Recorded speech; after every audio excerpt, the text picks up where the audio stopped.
O co-redemptrix of the human race, O Mother's heart. Hi, this is Dr. Mark Miravalle, Professor of Theology and Mariology at the Franciscan University of Steubenville. And we're talking about a possible fifth Marian dogma of the doctrinal roles of the Blessed Virgin Mary as co-redemptrix, mediatrix of all graces, and advocate. Now, we mentioned in the last segment that these are already official church doctrines.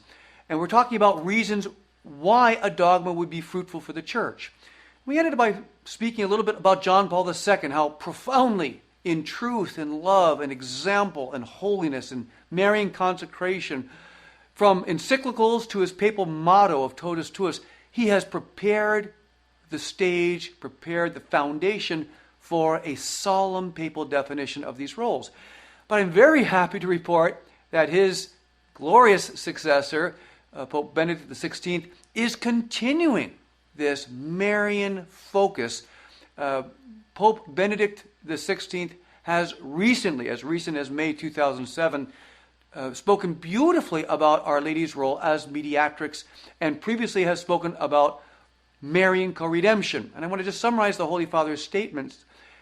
He has previously talked about how Mary uniquely shared in the redemptive act which took place at Calvary, and in May of 2007, in a canonization of a Brazilian Franciscan, Pope Benedict XVI used a beautiful formula. It reminds one of St. Bernard of Clairvaux or St. Louis Marie de Montfort or St. Maximilian.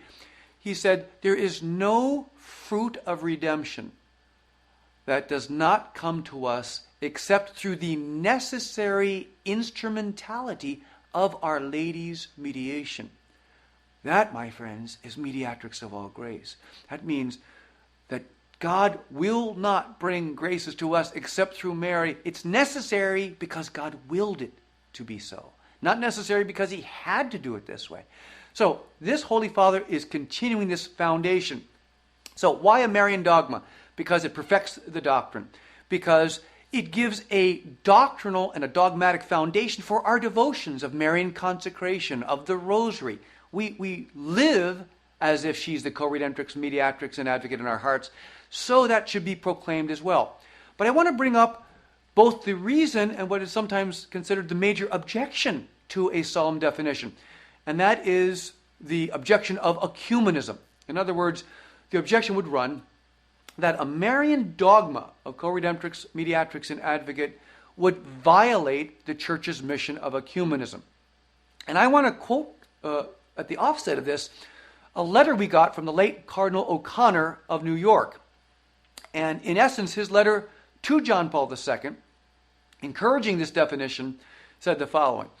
He said, I believe that a papal definition of Mary as co-redemptrix, mediatrix, and advocate would be a great assistance to ecumenism, because it would clearly identify for our Protestant brothers and sisters that we do not place Mary on a level of equality with Jesus Christ, and that the Catholic Church does distinguish between the uniqueness of Jesus Christ as the divine and human Redeemer and Mary's participation with Jesus in these roles.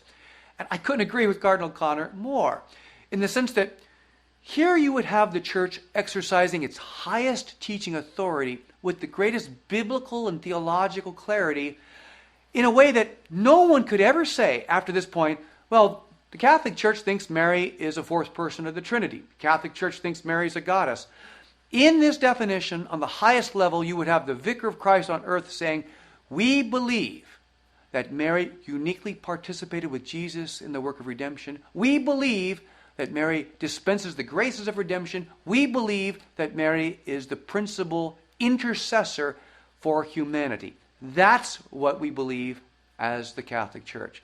It'd be a huge benefit because, my friends, ecumenism is kind of like the word love in the 70s. We use it all the time, but we don't know what it means, and we rarely define it. Ecumenism means, as John Paul II defined it, that we should have prayer as its soul, dialogue as its body, in seeking Christian unity, ultimately in the one holy Catholic and Apostolic Church. And I would encourage you to go to John Paul II's encyclical on ecumenism, Ut Unum Sint, where he says very clearly that for the Catholic, in love and in truth, ecumenism means to offer the faith with love, with charity, with respect, but with the hope that the recipient would say yes and become a member of the one holy Catholic and Apostolic Church. And he also says in this document, authentic Catholic ecumenism can never justify the diluting of true Catholic doctrine. We cannot common denominator. We can't dilute the deposit of faith. And quite frankly, it's an insult to our brothers and sisters who are not Catholic.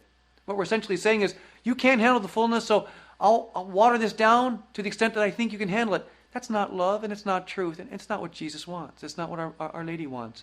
So this definition will help authentic ecumenism, because it'll be the best formulation of what we already believe and what we're called to say yes to.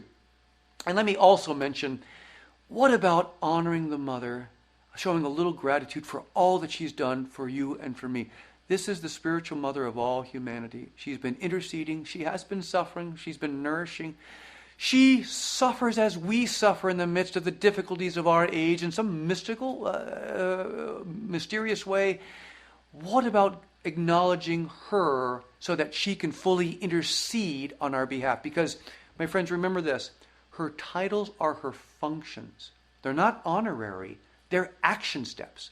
So when the Pope says, yes, we believe you are co-redemptrix, mediatrix, and advocate, I promise you historic, unprecedented graces for the Church and the world, because it will allow her to most fully be co-redemptrix, mediatrix, and advocate for us right now. And I think in honesty, if we examine the degeneration, the disaster, the war, the terrorism outside, the terrorism in the womb that's going on with abortion, the cohabitation, we need supernatural grace. That's what the Mother will bring us. This is what the dogma is. This is why it will be a grace for the Church. God bless you.